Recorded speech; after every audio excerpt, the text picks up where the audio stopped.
Hello everybody. In this video we're going to look at how the trapezoid rule and Simpson's rule are both weighted averages of Riemann sums.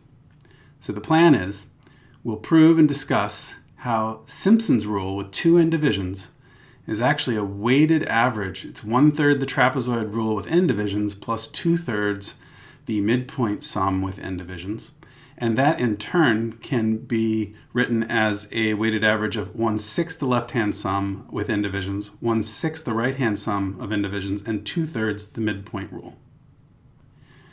So here's all the notation standing for all these various sums with the number of divisions.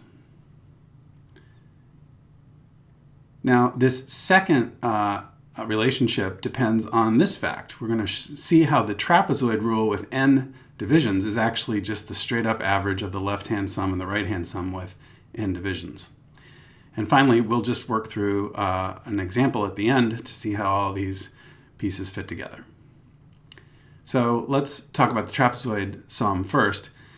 What's the area of a trapezoid? So here's a trapezoid, and we're going to say the base is delta x, and we'll call these heights YL and YR for left and right.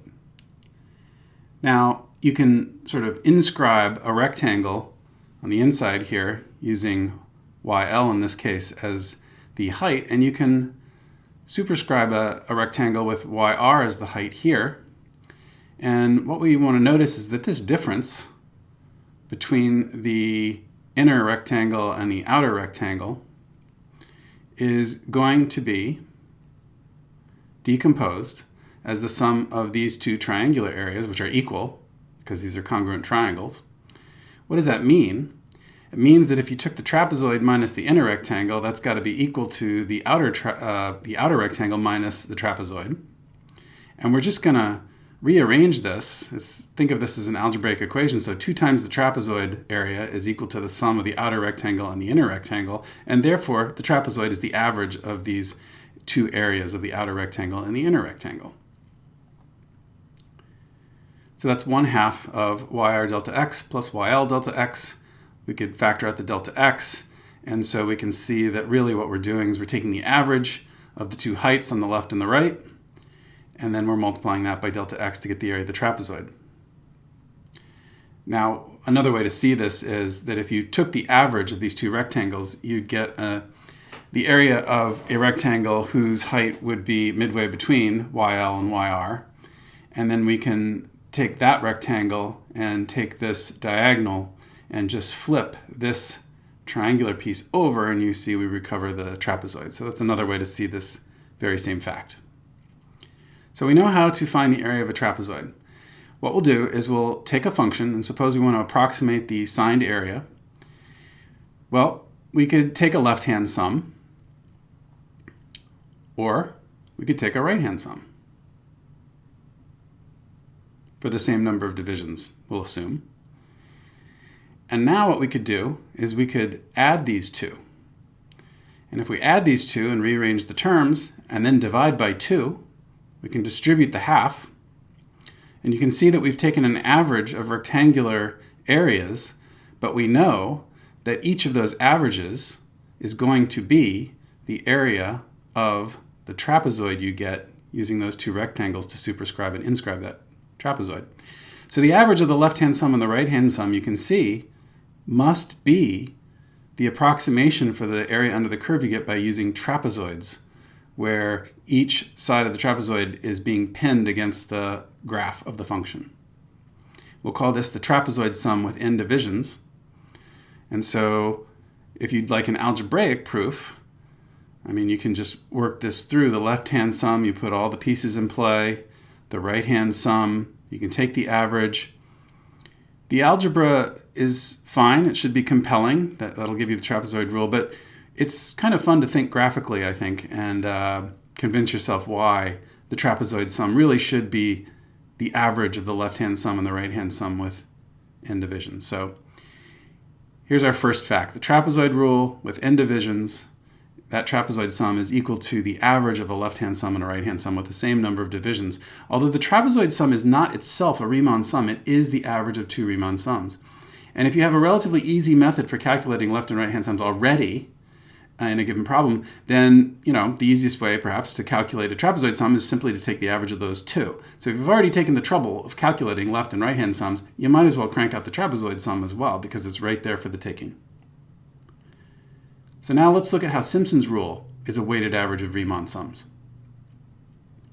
We're going to start with Simpson's rule applied with two divisions. And you can do that, even number of divisions. So we'll have 3 endpoints here. And you take these function values. And the idea with Simpson's rule is you try to use a quadratic approximation.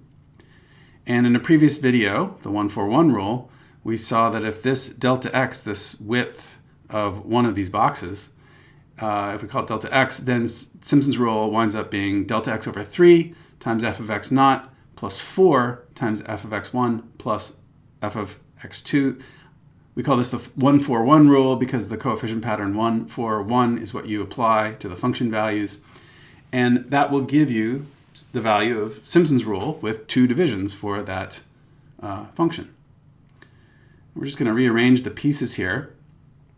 And we're going to notice that I could distribute the delta x over 3. Now this term here, I will multiply and divide by 2. And distribute the delta x over 3. And this other term I'm just going to rewrite as, I'm going to factor the 4 as 2 times 2. Now look what's going on here. That term right there, here's 2 delta x, and we're taking the average of the left and the right hand values of the function. So that term is the trapezoid rule, trapezoid sum with one division.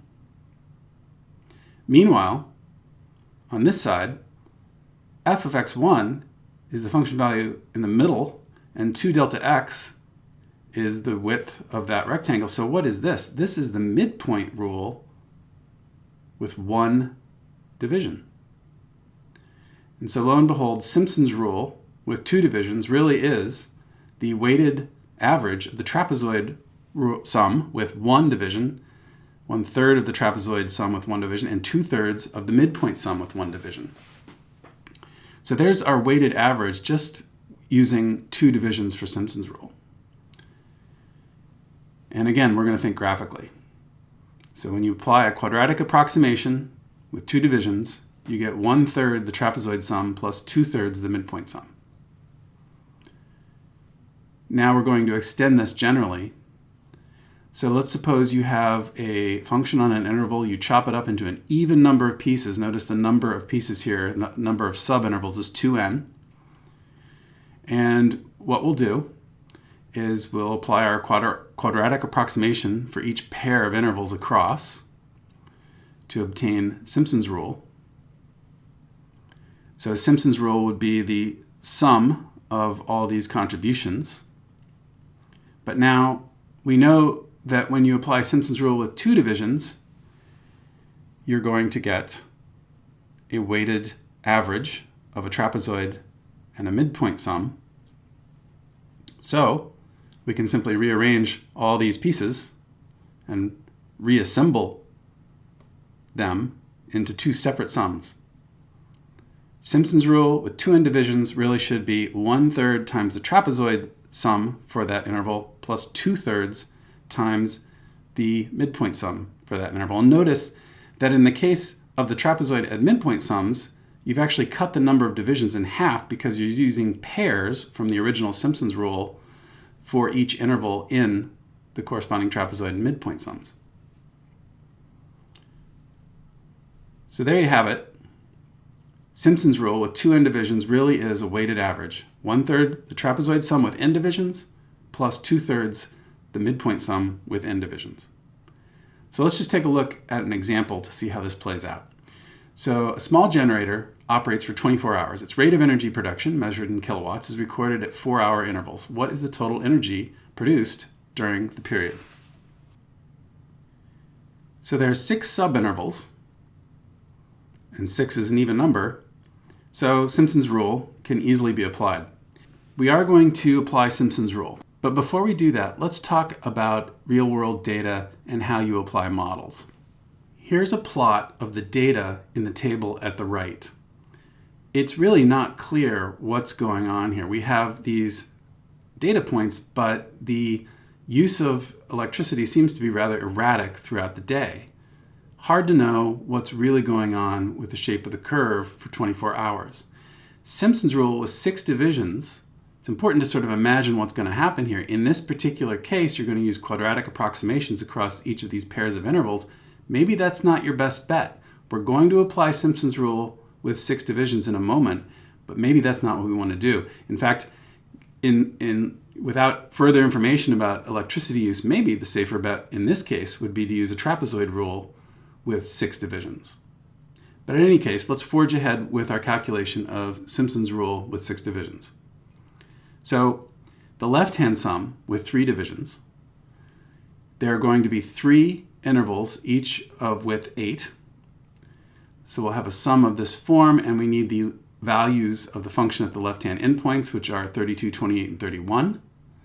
So we're going to fill this in, and we're going to find out that the left-hand sum is 728.